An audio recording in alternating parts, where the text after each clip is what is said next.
Hey, welcome to Shavings and Cravings. I'm Matt. This is my shop. Kind of in a transition mode right now, but I'm working on fixing it up and getting it a little bit nicer. Today, why don't we try to make a steam bender or a steam chamber out of this? I've got a project that I'm working on that the video will be out at some point, either before or after this, that's going to require some straightening of some wood that's already pre-bent. And then I have some other projects that I want to do that involve bending wood. So I figure I wanted to build one for a while. Let's go ahead and do it. So first thing I did was went out and got this 8-inch air conditioning duct along with a couple end caps and some insulation, which I'll get here in a minute.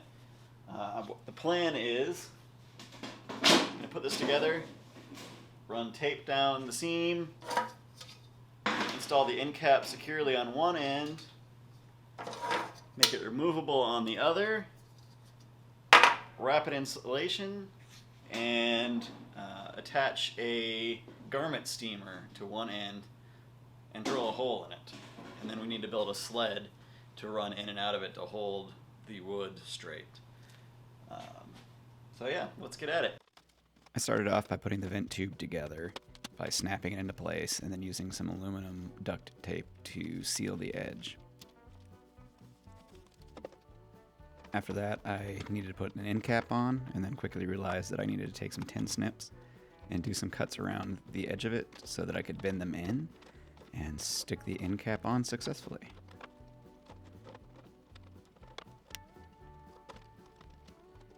And then proceeded to use some more of the aluminum tape around it.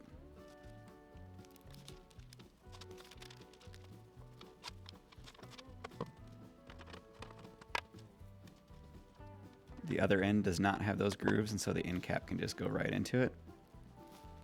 I picked up some of this bubble wrap insulation to wrap around it.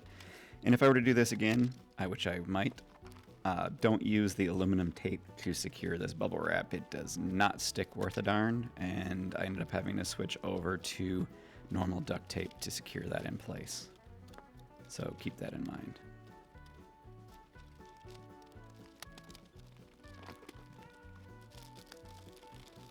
Just go ahead and trim the excess. And then here's a steamer I picked up from Goodwill for like $5. I'm investigating what it actually entails to take it apart, making sure it works, filled it up with some water, screwed the hose on, plugged it in, did a little dance, and then was listening for steam. And here you can hear it bubbling.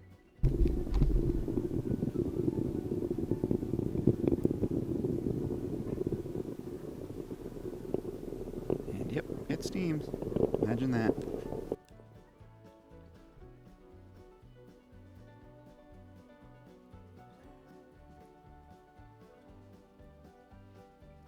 Let's try it out on some clothes here, see if it makes it wrinkle-free.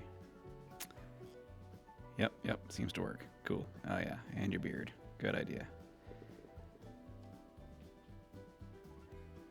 Puts out a pretty good amount of steam for a little steamer. The only thing that I wish it had was a bigger water reservoir. Anyways, after that, I decided that I didn't need the actual nozzle on the outside, so I proceeded to try to take it apart, and it's harder than it looks. So I started snipping away, using a screwdriver to break things apart, and I cut myself, because, you know, that's what I do. And put a Band-Aid on and proceeded to continue.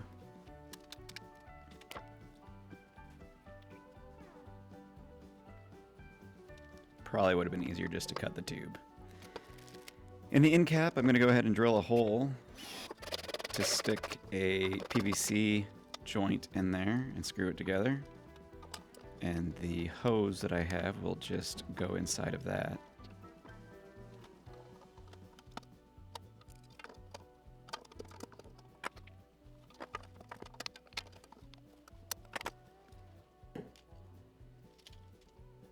For the shelf that I'm going to put on the inside, I just had some spare closet shelving that I'm going to cut down and then cut in half. And that's just going to go ahead and slide all the way inside the tube. I just had to cut away half the material. You could use pretty much anything inside of it. It's just to set the material on and keep it up off the bottom of the tube so the steam can go all around it. You got to do a little air guitar because you're an idiot. And then we need to drill our drain hole in the bottom of the tube. This prevents it from building too much pressure, as well as allows the water that condensed from hitting the cool materials inside to drain out. Alright, let's try and give it a go. We're going to go ahead and stick some whiskey barrel staves on that shelf, and then I'm going to turn the steamer on and then seal it up. And you can see that steam is going, and there's the hole at the bottom. You can see some drips starting to form a little bit.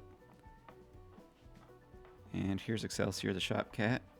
She actually passed away a year or so ago, and so going through this video as I was editing was a little sad.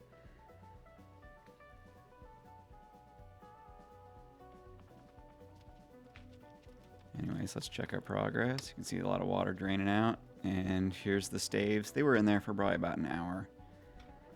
And I'm just using a piece of bar stock, and I'm going to clamp it down. And I figured it's a lot better to stick a little thing in the middle of this to give it more straightening power, because if you just were to straighten it out, it would spring back a little bit. So I was testing out various shims to see what I could use to make the staves as flat as possible.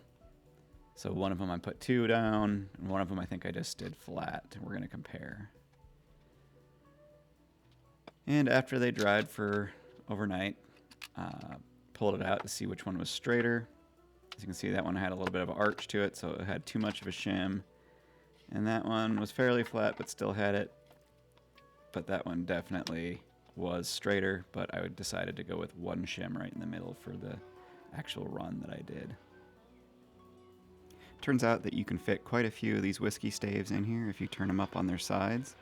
Helped me save a lot of time. I did use the heck out of this little project to build something out of these whiskey staves, and it turned out really handy for some other projects as well. I look forward to making some fly fishing nets, hopefully, out of some bent wood that I'm going to use this for, and who knows what else. If you decide to try to make one of these, let me know how it goes in the comments below. I'm curious what other people are going to use a steamer for, and if they like this idea or not. To make it as cheap as possible, like I said, look at thrift stores. There's steamers everywhere, it seems, every time I go into one. So it makes it a fairly inexpensive way of creating this. If this was a useful video for you, and you enjoyed watching me fumble around, go ahead and throw me a subscription down below, and I'd appreciate it. I'm going to try to upload more often, hopefully. And I just hope it's useful for you. Thanks for watching Shavings and Cravings, and I'll catch you next time.